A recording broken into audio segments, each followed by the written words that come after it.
Howdy, howdy. Wow. Yes. Let me just start this over. Hello. Welcome to Office Hours FM, episode number 66. I'm your host, Carrie Dills, and I'm very happy to be here today. I don't know why, I just got a little case of the giggles. It's something about just being in the presence of Matt Medeiros. Hey, Matt. Hi. I wish more people took me seriously. It was the funny hat you had on earlier. I won't tell people what it said, okay. But now that you don't have that on, I can totally take you seriously. Awesome. Speaking of taking seriously, pause, wait for it. I would love to thank our episode sponsors today. First up, we have DreamPress 2, the faster, speedier predecessor to DreamPress 1, which is a managed WordPress hosting service brought to you by DreamHost. They're super fast.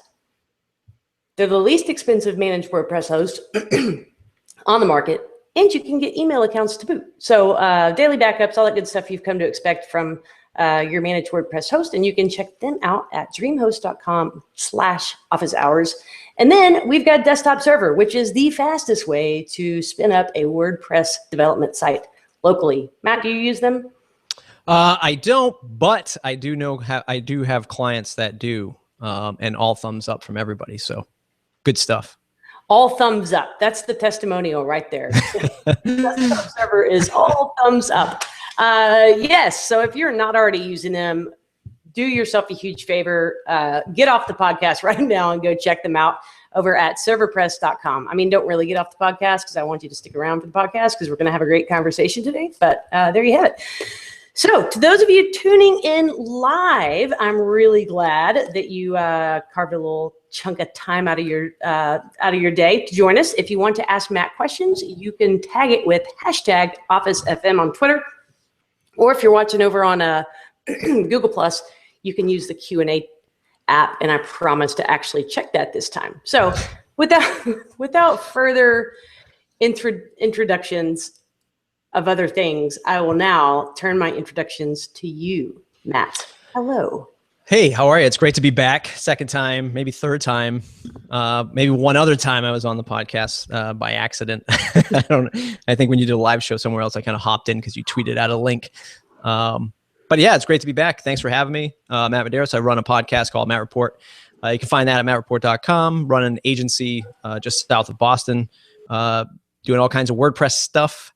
And we do themes and plugins, most notably Conductor plugin, slocumthemes.com. Do a lot lately, and things are looking good in our WordPress business sphere. So happy to be here. You are a pro. That was the best introduction ever. Like you wrapped it all up into a neat little package and put a bow on it. So thank you. You're welcome. Yeah. So for folks that have not tuned into the Matt Report, give that podcast a listen. It was actually one of the first podcasts I stumbled upon in the WordPress space. And you've had some fantastic guests on, some fantastic interviews, and just lots of great insights into what's kind of happening on the business side of WordPress. So thank you for that. Thank you. Thanks for listening. Yeah, my great pleasure. Although the podcast waves have been a little bit slow lately. Somebody's doing her homework. Well, I've got the feed coming into my iTunes, and I keep looking for a new episode. But I don't know. You may have the good excuse of planning a wedding or something like that. Yeah, there is all that stuff. In the personal life, in the business life, and the professional life, things have actually been really busy with client work. So if everybody knows who runs either their own freelance consulting practice or small boutique agency like I do, sometimes you go through the waves of feast or famine. We kind of talked about this before the show started, where there's absolutely nothing coming in, and you do have time to blog more regularly or create a podcast. And I did the crazy thing of launching a plugin /product business back in September, and that was the same thing. There was sort of, there were some very high times in the beginning that sort of dipped, and then we had the holidays. So everybody sort of closes their wallets except for when they go to like Best Buy or something like that. And no one's making moves, as a lot of us know in the agency world. So things were quiet, and I was kind of restructuring the podcast. There are a lot, if folks don't know, you should only know about these two podcasts, right? that are going on right now. But there are a lot of WordPress podcasts, surprisingly. And I was just trying to retool things and go more of a storyline. And I did a web design series. I have the 7th and last episode like sitting on my hard drive somewhere. It's with Pippin, redesigning pippin'splugins.com, and the good and the bad about that and that whole process. I'm just looking for new story arcs. And I think story arc number 2, which will hopefully kick off fairly soon, will be more of a more like a journal of me launching products and sort of running the product side of this business, and just having some more intimate conversations along those lines. I think that's fantastic. Like, kind of pull back the curtains and give folks an idea of what's going on behind the scenes, because it's, I love the post you read. It was total link bait, by the way. So what was it, like how I launched a product and on Carrie Hill's podcast, and what it was how I launched my plugin and made $4,000 in 1 hour. Yes, and you'll never know what happened next. You can't. Right. Yeah, so total link bait, but actually a great post about your learnings there. And speaking of plugins, you got a new one coming up, the Get Julep. Yeah, I mean, I'm just playing with this, and this might be the one that I sort of put on a new story arc. So if you go to getjulep.com, you can just sign up for the mailing list. There's a quick 15-second video, sort of teaser video there showing what it does. It basically adds text on top of your images, right? So if you're a daily blogger and you're prettying up your featured images, you could put your post title in there, or some catchy headline or quote or something like that. You can also do it with images, any image in your media gallery. So that means you can put images in your post content, page content, that kind of thing. And it's really just an experiment. Not sure where it's going to be going yet, but that might be the storyline that I lead into with my second season, if you will, of the Matt Report. And that's at getjulep.com. So yeah, there's always these moving parts that I'm always sort of launching and getting into. But I feel, or at least I try to, without being the negative Nancy, sort of just exposing the reality. Like I fund all of these ideas and these plugins and these services through client services. So I'm knocking on doors just like everybody else. I don't have the quick win victory stories that a lot of other folks do. And by the way, I think folks need to take a step back and realize that a lot of folks that sort of publish their quick wins have actually had a lot of failure for the last 5 to 10 years. And it takes them a decade to get here. And it just looks like overnight success kind of thing. But I'm always one to a lot of irons in the fire. A lot of people try to say focus and niche down and all that fun stuff. I like to play into my weaknesses as my strengths. I think Gary Vee says that a lot. And yeah, so getjulep.com. It's going to be interesting to see where it goes. Awesome. Well, I appreciate the reality of it, because it is business is hard, and it takes a lot of hustle and a lot of effort to make things happen. And I can't remember who actually, I don't even know if coined the phrase is right, but they were talking about overnight successes, and it was basically, hey, it's the overnight success that took 10 years to yeah, exactly. to accomplish. So yeah, sometimes things can come out of the woodwork and look like it's overnight, but in reality, there's been lots of trials and failures and wins behind that have come to that moment. And the encouraging, that sounds discouraging, that my gosh, it's going to take forever to get the big win. But the encouraging part is that everything that, all the little things that we're doing every single day, and for the listeners of the show as well, that those things, even when they flop, that's one more little bit of learning and knowledge under your belt. Yeah, absolutely. And, even the point of that post is when, I launch on and have a $4,000 hour, right? Which maybe creeped up a little bit after that. But, the 30 days after that, it was a few $100 in sales, right? So when you make that first sale, you have a big day like that, and you're pumped, right? And I was like, we struck gold. Like, this is it. Like, we can finally focus on 100% product. And then the arrow goes down, and you're like, oh my God, like, this is a lot harder than it seems. And thankfully, everything has been up and to the right since then. But yeah, it's just a lot harder. And if you just have to keep doing it, because you have to think about all the other folks who are doing it before you and taking that next step. And the worst thing you can do is not launch and not do it, and then just be another year behind, another month behind, that kind of thing. Well, I feel like in some ways our journeys are very similar. Client services, dabbling in products, and so I've always been really just secretly, or not so secretly, stalking you and cheering on your wins. I'm rooting for you down here in Texas. Thank you. So few Texans say that to Bostonians. Well, I tell you what, when football season rolls around, we'll talk. So you recently did this post on some of your finding or thoughts on launching the Conductor plugin, and things that went well and things that did not go well.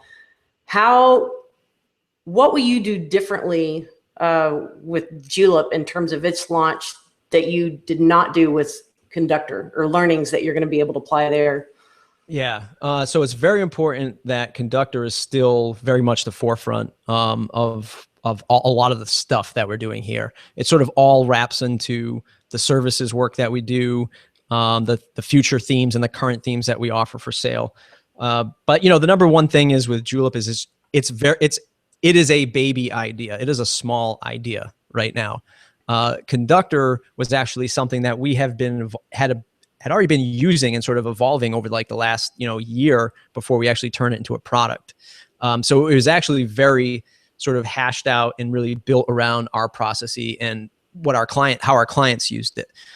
So although it was a new product in the sense of being a product that we had for sale, the idea and the way we worked with it was very much sort of a culmination of behind the scenes for quite some time. I'm kind of interested to see what I can do with Julep by just exposing all of it right away, and really just seeing how it floats when I just throw it into the water, right? If that makes sense. So it'll be very little sort of behind the scenes building. It's just like, let's get it out there and let's just see what it does. Sink or swim kind of thing. But tell a great story around it, because I think it's kind of useful. The idea, so I think the problem is that folks have an idea for their product that they're building, and what they don't realize is it will inevitably pivot, right? There will be, once the market starts to consume it, then your ideas and your sort of plans will shift. It's so easy to say, no, that's not going to be me. I won't do that. It will happen. It's like when you started your business, you thought you were going to focus on something, and then you found this whole set of clients over here, and things are now different. And that was very interesting for us with Conductor. When we actually found out that more developers were buying Conductor than non-developers, which that was kind of weird to us, because we always figured like, well, developers won't buy this because they'll just do it themselves. But when in fact, more developers have been purchasing it, right? So the developer plan, the most expensive plan, is our best seller, because developers just say, give me all the tools, I'm going to use this again. And we get very little support overhead from them, because it feeds into their, hey, this is already 80% of what I need. And I'll go polish off the 20%, but this saves me a boatload of time and I can be more profitable. So that was kind of cool. So yeah, I just Julep will be like taking a sip of a mint julep, one sip at a time, no idea what's going to happen. Maybe by the end you'll be wasted. I don't know, but it'll certainly be interesting.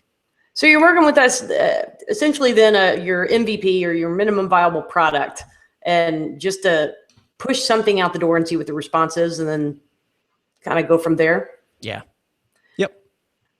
I like that, because you can spend so long, not that there's not value and merit in spending a long time to develop something and flesh out a plan, but when ideas are a dime a dozen, and all of a sudden you wake up here one morning and it would be so cool to do this, the sooner the better. I don't know if there's no reason you would know, but I did literally wake up one morning a few weeks ago, and it came to me to do a webinar showing off workflow. Actually, not even necessarily in the format of a webinar, but just so many people had asked about, WordPress developers workflow, and, just seeing the process in action. And I started thinking about it in my head. And anyways, by 7 a.m., I had it kind of mapped out and what I wanted to do. And it's already on the books for August. The planning is currently at about 15%. But I wanted to publicly say that it was out there, because then there's accountability, right? That you actually had to show up, and listeners, I swear the webinars won't be shoddy. You're probably listening to this and you're like, oh my gosh, this is just going to be a disaster. It won't be, I promise. But yeah, just get it out there and see what sticks, and then learn from that, and then iterate, and the whatever's next. Yeah. So if you're listening to this and you got some idea that's been sitting on your table, think about what your MVP is and ship it. Ship it next week. Don't sit on it. And I'll just climb down off my soapbox for now. Well, I mean, so many people get stuck, and just spinning their tires in the mud, right? Just refining. A lot of folks are, embarrassed about launching, and this is all stuff that people have heard for the last 2 to 3 years across startup podcasts and blog posts. But yet still people, they're just not really taking it to heart, or they just like, oh yeah, that's for somebody else. Like, I need mine to be 100% ready. Like, oh man, you just gotta get it out there, because the worst thing you can do is just bottle it up, and then find. Look, WordPress is it's competitive. I don't care what anybody says. There's solutions cropping up all the time, and popping up all the time, and it's always an attention grab, right? Somebody else has got the attention, and you just have to keep doing it and launch as fast as you can, in my humble opinion. Well, tagging along with that, and Jackie has a great question, but I'm going to circle back around. But Devinder asked, what are your thoughts about current pricing structure of themes and plugins? And of course, that's not a new conversation, but in light of what you just said, the competition that's taking place, everybody's got a theme for sale, everybody's got a plugin for sale, and your moment in the spotlight is short. Yeah. There's a short little fuse on it. What are your thoughts? Yeah, it's a great question. It's not a new conversation for sure. It's very tough to compare themes and plugins and the business of themes and plugins, because you see so many different business models running: club memberships, monthly memberships, one-time fee, lifetime fee. Different takes on it, right? You hear about some real breadwinners like Theme Isle, the folks at Theme Isle. The last time they put a post out about one of their themes from .org doing about $30,000 a month. That's amazing when it's a freemium upsell, right? Price wise, look, this is just my own opinion on themes. Themes are like new cars to new car dealerships, right? Everybody has the same inventory. They all fairly look around the same if you're looking at the same price range. Everybody has a red Corvette and a blue Corvette, and which person do you want to buy from, right? When you go to buy that new car, there's not a lot of margin in it, right? Because everybody has the same inventory. However, it brings somebody to the car lot, and it gives that person to sell. It gives the opportunity to that dealership or salesperson to sell maybe a certified used Corvette, right? There's more margin in that. That no other dealership has this Corvette with this color and this many miles that's certified, right? So there's more margin in that. They bought it at a good price. And that's our plugins, right? And I say us as product providers like you and I, where we can bring in people and market them with our well-crafted, beautifully looking themes. And then, oh, by the way, we know we're not going to make a living off of a $40 theme. But if you transition and see Conductor for a few $100s and you use that and you buy that, now we're talking that we're making a little bit more revenue off of that. And that's been really the biggest target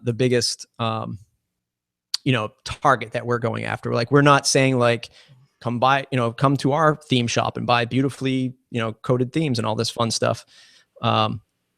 It's very much a marketing channel for us, if that makes sense. Yeah, absolutely. Yeah, I don't know. I think generally things are underpriced, and it's difficult to communicate the value. And this is why I don't make a great salesperson, but say I'm selling a theme and it's $100 versus something that really looks similar or maybe even more fancy for $35 down the street. And I can say things like, spout off the features but it's hard to sell the value of some of those things that make somebody say, oh, okay, I can justify spending 65 extra bucks on yours. So I don't know. I feel like it's. Yeah. One of the things when we got into the plugin business, again, we're almost a year old at this point with Conductor. I think next month marks the 1 year mark for Conductor. And by the way, we're going to launch a new site design, fingers crossed, and have a new site design, and it'll be super sharp. But the biggest thing that we found was the biggest surprise when we launched. We did a four pricing tier model, right? My idea was to limit that pricing model in terms of licenses, like support licenses that we give out per seat. And then let's just see what happens. So for instance, one site was $50, 2 sites with the 2 add-ons was $100. And then you could get 10 sites for $200 and then 20 sites for, I think, $500 when I launched, right? So I was basically saying at the highest end, the value of this Conductor plugin is $50 per site if you install that, if I'm doing the math right on the fly. So that's what it came out to. So it might've been 10 licenses for $500. But I was saying that as an agency, I know that I'm using this plugin on sites that we're selling for $3,000, $5,000, $8,000, right? And it's saving us a chunk of time, and our customers like interacting with it. They want this feature. So is it worth $50 to you on this site that you're selling it for $5,000? Yes or no? I mean, it's a pretty easy answer. So that's how we structured it, 4 prices. When we shifted over to the 3 pricing model, or excuse me, we took the highest end developer license, we made it unlimited and factored in support just for the person who bought it, just like everybody else, unlimited lifetime license and unlimited sites. We started selling a whole heck of a lot more, right? The support terms changed a little bit, like we're only going to support you as the person who bought it, but that's what everybody does.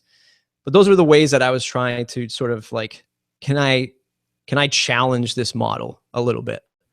And at the beginning it was rough because people were saying $500 for 10 sites.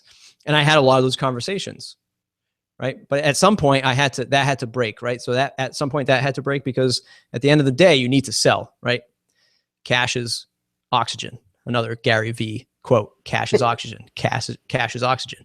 And you have to start selling. So you have to kind of come down a little bit and say, yes, you can get all this for unlimited, and sort of get back into what the market is dictating, right? Unfortunately. But that said, it also became the highest selling price point, right? So our highest selling price point is the highest cost license, which is cool, right? So support wise, I think I mentioned this before, when we have when somebody buys the $50 Blogger version, they are the person who asks the most questions. They are the person who asks for a refund because they're not even caught up to what WordPress is yet, right? And that's been super clear. Like a lot of people talk about that, but it's been super clear to us that when somebody buys the $50 version, I'm like, oh God, like I see it come through. I'm like, oh boy, like how fast is this one going to ask for a refund? It's unfortunate, right? And we help them out as much as we possibly can. But usually that's the person who's just getting into this. They don't even know if they should spend $50. They think it's going to change their entire website to a whole new website. And those are the person that ask for a refund. The $400 customer, they ask for maybe one thing and that's it. I think there's a good lesson there in terms of pricing services as well. That lowest tier are the most likely to ask for things that they're not willing to pay for, and generally be sort of squeaky wheels.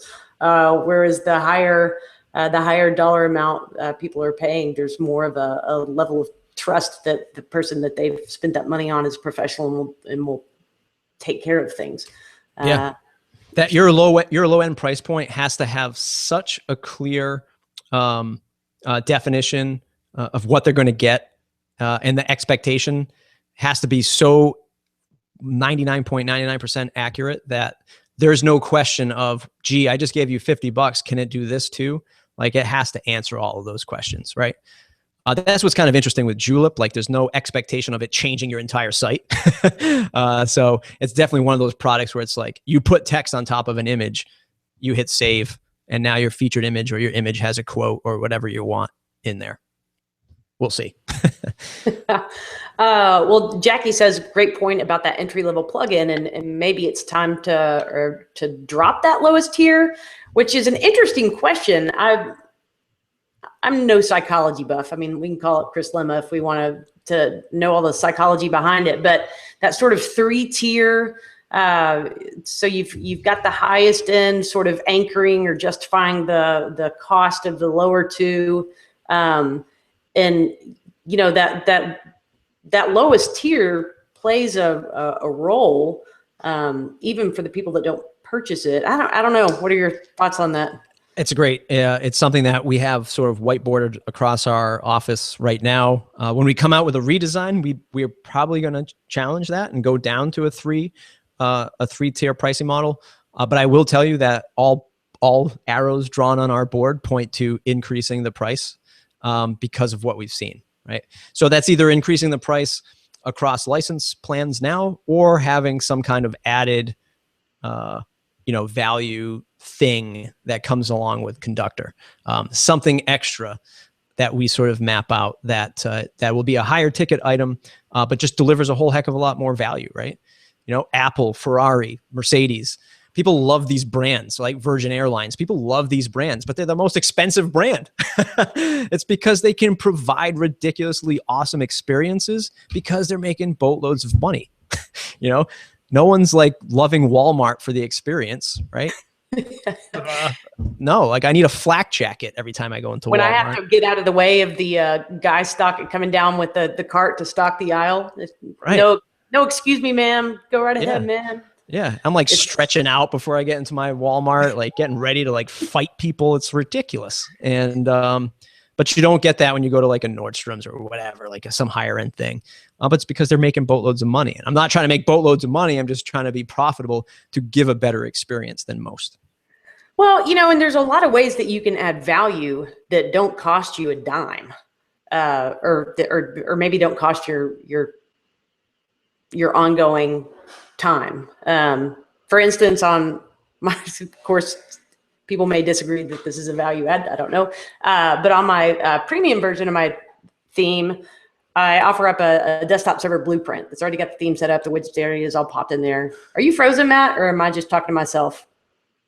I'm talking to myself. Hey, self, how you doing today?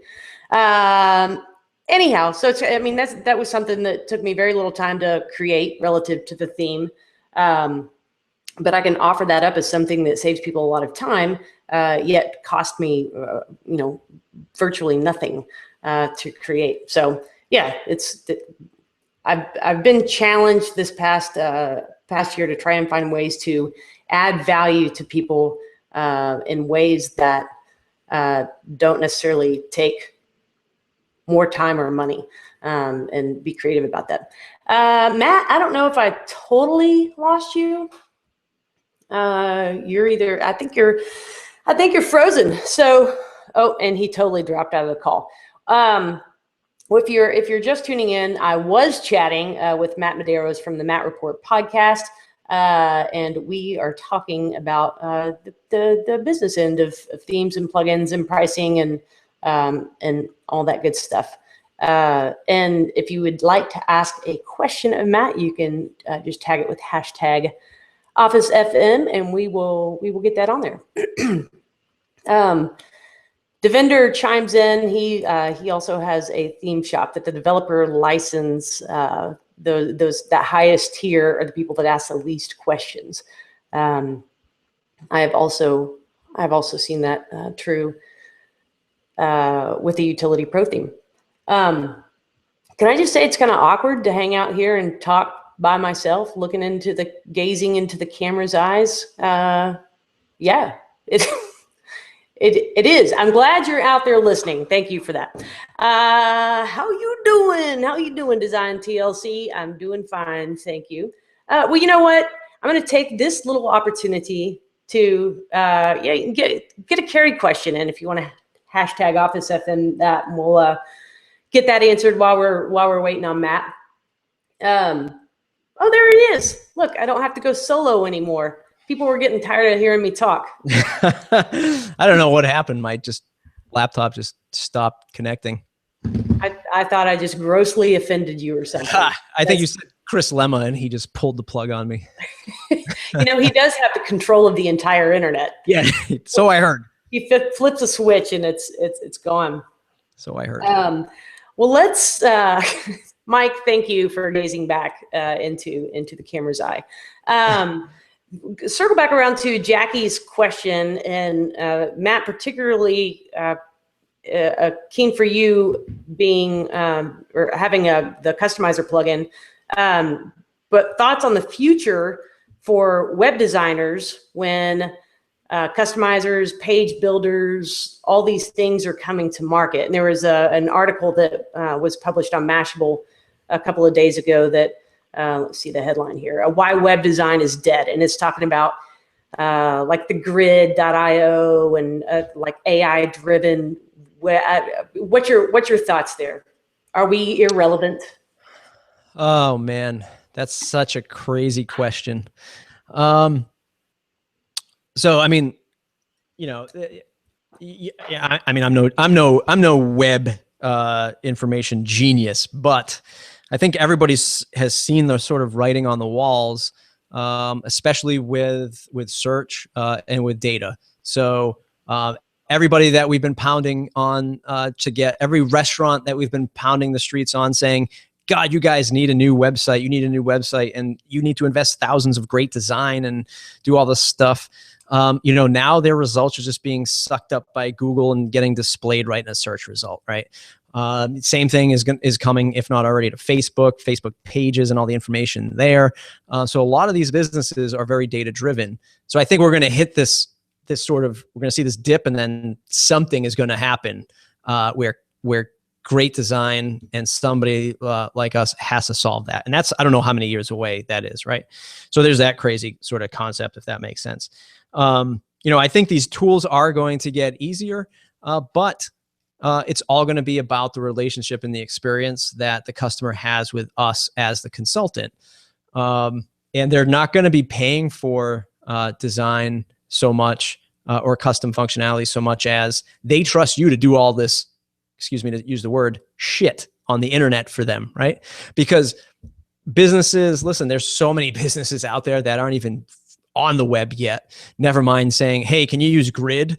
And saying, hey, maybe I can do this with Squarespace and myself. Even those folks who try it, they just can't do it, and they don't have the time, right? Big businesses, small businesses, it's all the same. They just extra zeros at the end of the paycheck. So there will always be a need for us.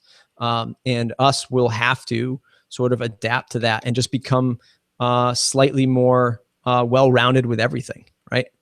But those who sort of, you know, niche down and continue those verticals, like I don't see it vaporizing anytime soon. But for a lot of folks in the WordPress space, you have to know marketing automation. You have to know all the sort of the dots to connect for your customer. Because there's a lot of things that, and we have these conversations all the time with our clients. Like, so our minimum is $10,000, right? Because we have a team of people here that we're paying, right? We're not a one-person shop. So there's a lot of mouths to feed, right? And to be profitable so that we can exist for our clients, you know, become a business. But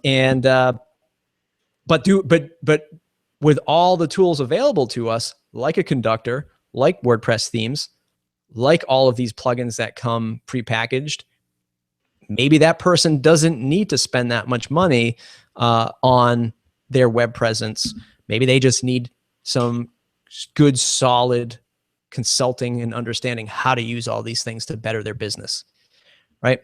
To connect the dots of value.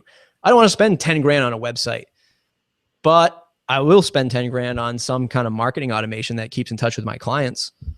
Okay, let's spin it that way. And let's not spend money on design, but let's get the right pieces in place for you instead. That kind of thing. I don't know if that answers the question. No, good discussion. I do think we're a long time, a very long way from automation being a replacement.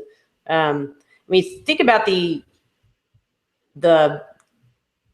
development cycle to go into a piece of software, like a really intelligent piece of software like Grid or whatever, which I haven't even played with Grid. I'm calling it intelligent based on an assumption. And maybe it's, it's doing X, Y, and Z, and it gets to where it can interact with the human and do X, Y, and Z beautifully. Well, by the time they can get it out to market doing X, Y, and Z, the market's already moved on to doing A, B, and C. So I don't know development cycle wise if those tools can keep up with the technology, but somebody else even chimed in too that human touch will always be relevant in web design. Absolutely. Automate that. So absolutely. And don't forget, like the projects that we're building for people right now are only appearing on, this laptop, this cell phone. What happens when, televisions and monitors are more prevalent across your home and everywhere else you go. Like you're going to be designing information sites for billboards that don't even exist yet. I mean, there's going to be so many different areas that somebody's going to say, I don't care how easy this technology is. I need somebody to do it right. Indeed.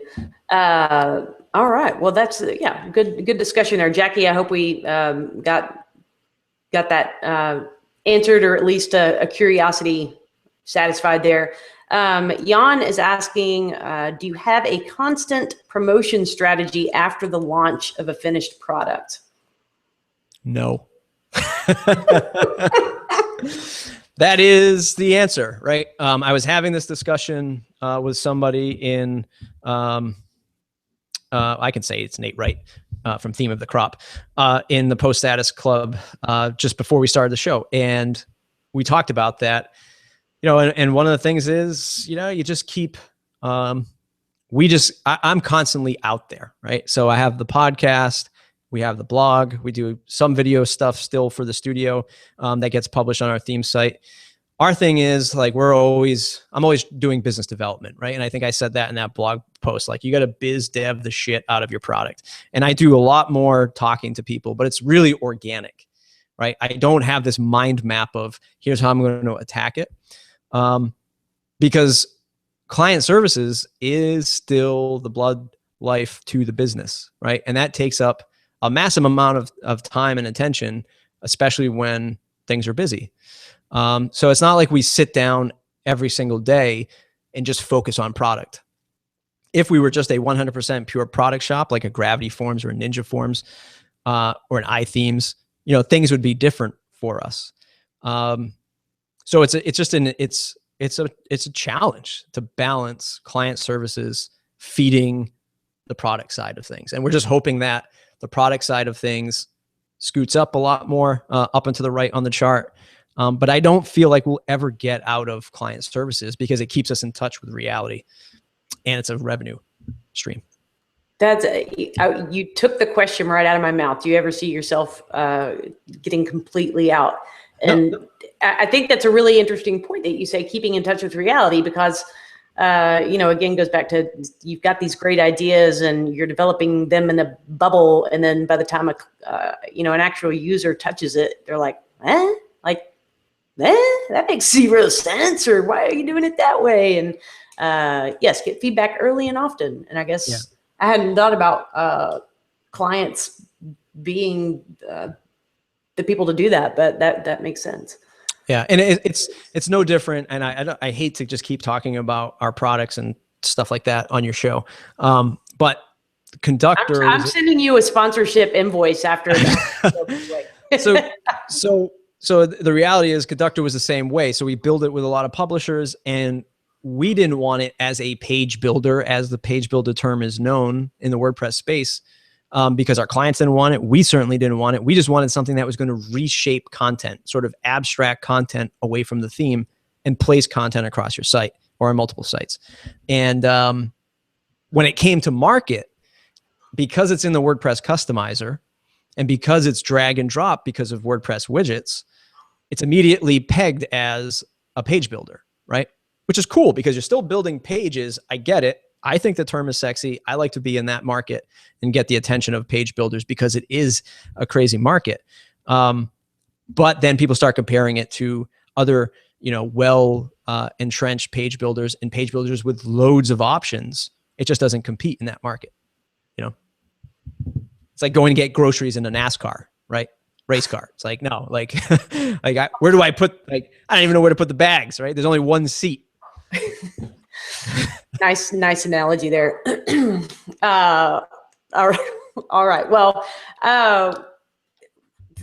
folks, keep your questions coming because these are some great discussions here. So I guess the what's next. I mean, you've client services. Sorry, I'm mulling these things over in my brain as I'm trying to process and speak out loud at the same time, which that's like walking and chewing gum and patting your head or doing all that stuff at the same time. Rubbing your belly. But do you see this sort of symbiosis between products and client services as one just feeds into the other, and like this balanced thing, or is it eventually more of one exists really just to feed into the other? Yeah. Did that even make sense? No, it totally makes sense. Totally makes sense. And I can tell you that, how to land more clients, how to make more, how to sell bigger projects, how to find more clients, that kind of question, right? So, where do you begin? I was just on a consulting call the other day with somebody who's asking these questions. He felt like he's been doing this for a couple of years. He's been the same like a lot of folks, skimming theme forests, grabbing themes, sort of hacking them up and giving them to clients. But he wants to, I want to do it right. He goes on Twitter, he goes to meetups, he sees people say, do it the WordPress way. And he wants to get into that mindset. We talked earlier before about shipping and doing it often. One of the biggest things for us is, even though we're not the iThemes of themes, right? Or the theme forest of themes, selling tons of themes, we do a decent enough that it supports one stream of the business, but it's also a reputation builder for us, because now when we talk to clients, we say, well, they say, well, can I compare you against another WordPress shop? Well, you can take a look at our portfolio and our case studies. Do you like that? Yes or no? I have a prominent WordPress podcast where we talk all about WordPress and the WordPress way of doing things. So we're very in touch with the community and we know the platforms really well. We have over 400,000 downloads of our free themes. So do we know what it's like to support code and write code that passes the WordPress way of doing things? Yes. We have a commercial plugin that solves some of these issues. Yes. Do you want to sign on the dotted line now? Yes. And I don't mean, and it's obviously does not come across as arrogant as that does during a sales call. But the point of the matter is, you should be using all of these things that you ship and that you do in the WordPress space to sort of build up your credibility over the next person. Maybe not in a super competitive way, but it just shows that you know this stuff. And even if your theme isn't making a lot of money, it doesn't matter, right? Or your theme or your plugin isn't making a lot of money, because to the person who's coming to hire you for customer service stuff, it's a great backer. It's a great thing to say, look what I've done, and 400,000 downloads. And it's not like you can search for us and find like we infected 400,000 websites. So things are going fairly well, right? And it's a great sort of building process. So all of these things sort of feed the other in ways that we've had $5,000-$6,000 projects land when somebody bought one of our $50 themes, because they hired some marketing student to do it from their company, and they were like, I can't figure it out. And we say, all we do is look at the domain name of their email that they bought it from, and we're like, Jesus, this could be a big lead. And then you just email them and say, hey, we noticed you bought the theme. Let me know if you have any questions. And then you find out that they're loading the site up for a big event, coming up, and they need help with it. And they thought they could do it themselves. Nice. It's like a cold call. It's like selling themes is like a cold call in a way. It's interesting. Huh. Is that an automated response that you follow up with? Like, nope. Nope. We have an automated, we do some automated stuff, which I think you're starting to get into. Well, you have been getting into it. Your theme install service that you have. We do the same thing where we'll install your theme at various levels. But we have a drip campaign that teaches people how to build the perfect WordPress website, right, for businesses. Starting from creating a child theme to getting the right plugins for your business and all that fun stuff. It's a 9 or 10 part series. And by the end of it, they're either pulling their hair out saying, I can't figure this out, or they're happy and they say, hey, I bought your theme, or I downloaded, it's in all of our free themes too. They can opt into it and get all that information for free. But either at the end of it, they say, you know what, I'm going to buy the pro theme because these folks seem to support it really well. And they've got some great knowledge here. Or they say, you know what, I'll buy your, $500 website setup plan. You guys set it up like the demo. You set up my initial 5 pages and, I'll be done in a weekend kind of thing. And, folks are happy with that. I love that you mentioned the drip campaign, the education piece. Well, when you dropped off the air, we were talking about ways to add value that are inexpensive, but still can deliver a ton of value to a customer. And I think that's a perfect example. They've already made the sale, but you're continuing to deliver value by going through that, sending them those educational emails and how to work with your product. And that gives you more credibility as someone who is, cares about customer experience and those are wins all the way around. Yeah. And just one more in positioning that stuff. And here's a perfect way to position it, right? So we have an e-commerce, a WooCommerce theme. It's called Simple Shop. Somebody comes to you and they say, can you set up a e-commerce site for me? I say, yes. How much? And I don't do this in all scenarios, but when you get that kind of customer where you know where it's going, well, you can do it for free. For free. Yes, for free. You just download our theme and install it and you have a WooCommerce shop.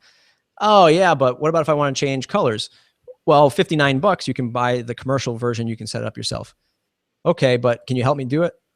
Yeah, if you send us all this stuff, we'll do it for $500 or $1,000 for an e-commerce install with all the plugins, SEO, Yoast, email capture, all this stuff. Here's the list of things we'll do for $1,000.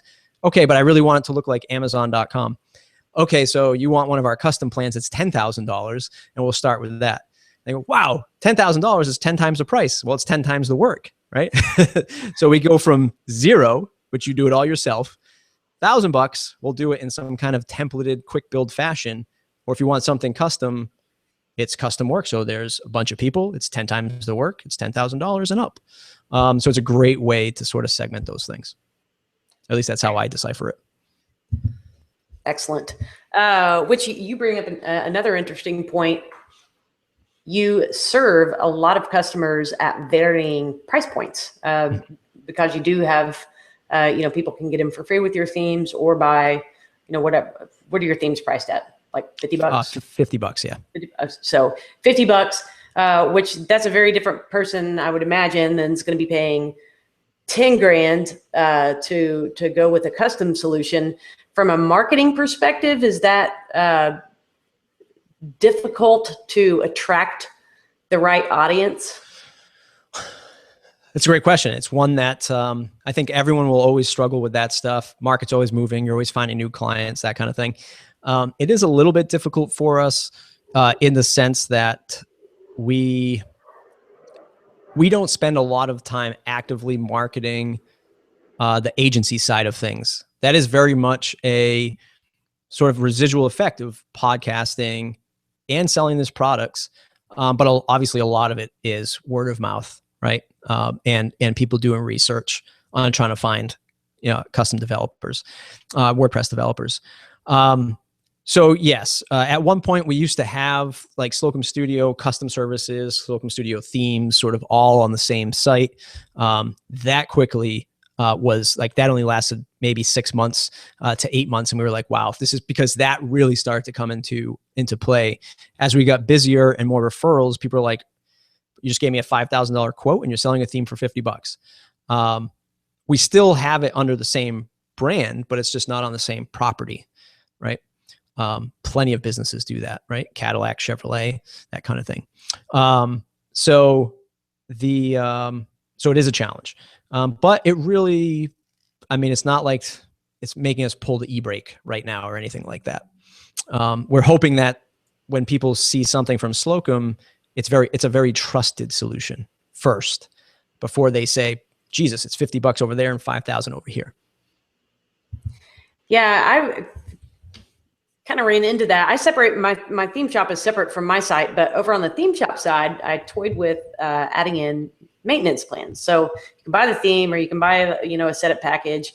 And yeah, if you want somebody to make sure everything's updated and backed up every month, it's check the box. It's $75 or whatever the price point would be.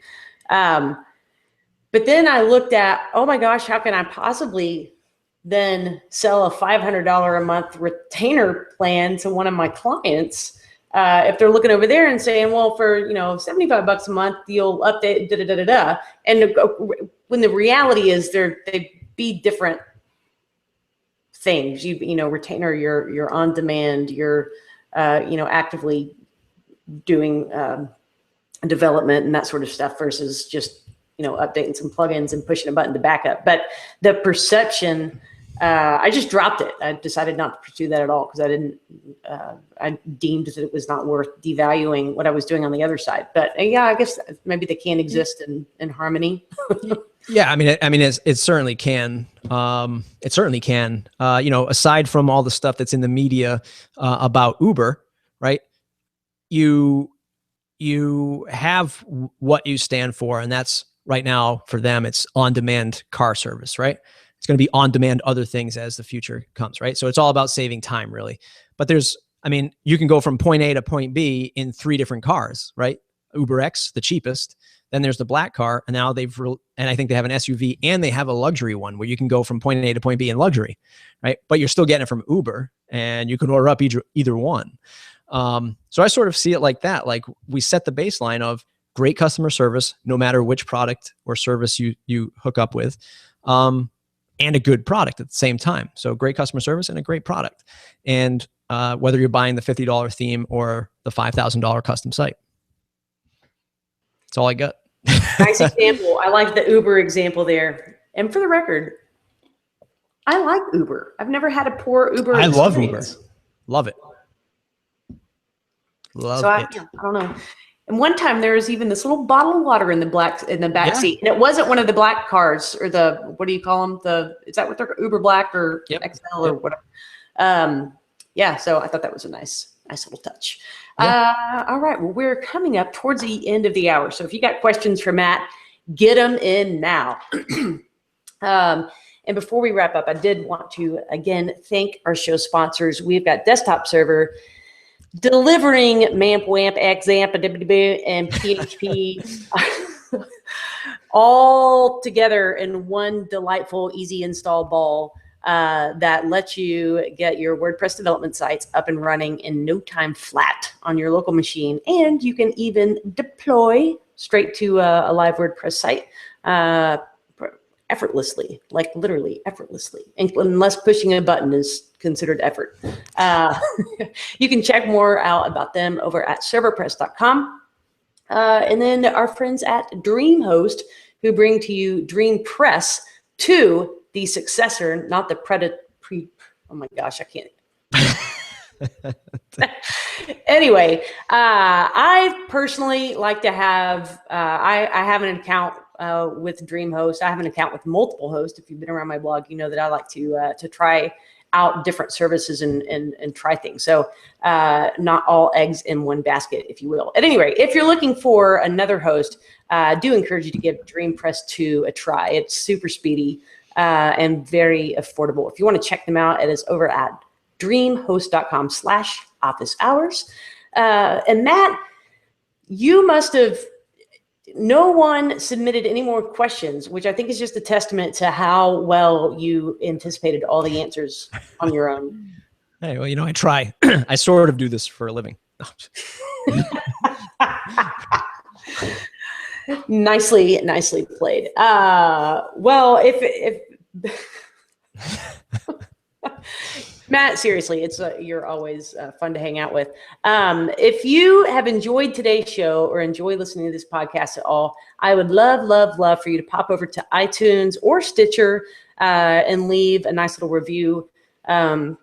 The more reviews, it just helps it basically the podcast become more visible, and more people just like you can find it and hopefully find some value in it. So I would greatly appreciate that.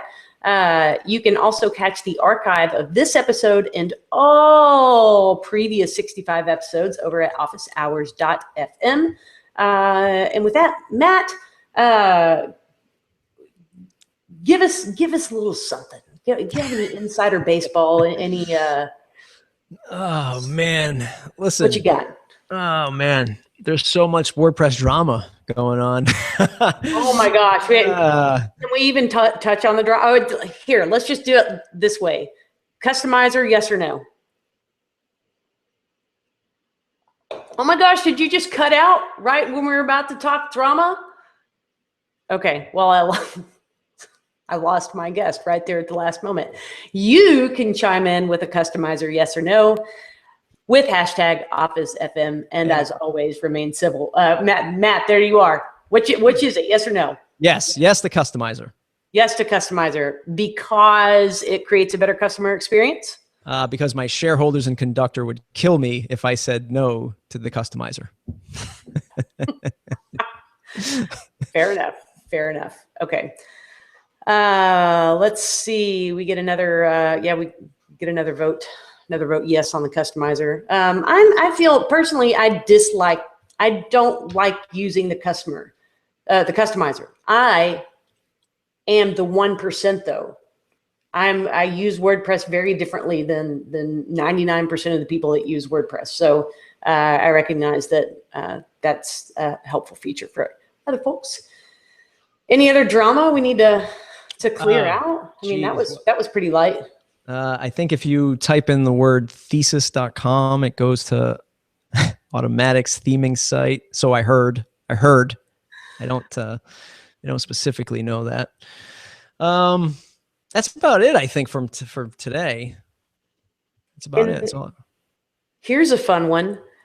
Syed over from WP Beginner. He has WP.org. Oh, yes. The domain board. WP, it redirects to WP Beginner, which I think, hey, kudos on you for getting a 2-letter domain. However many bajillion years ago you had to get that. And Matt still has W.org. So, not you, Matt. The other Matt. Or do I?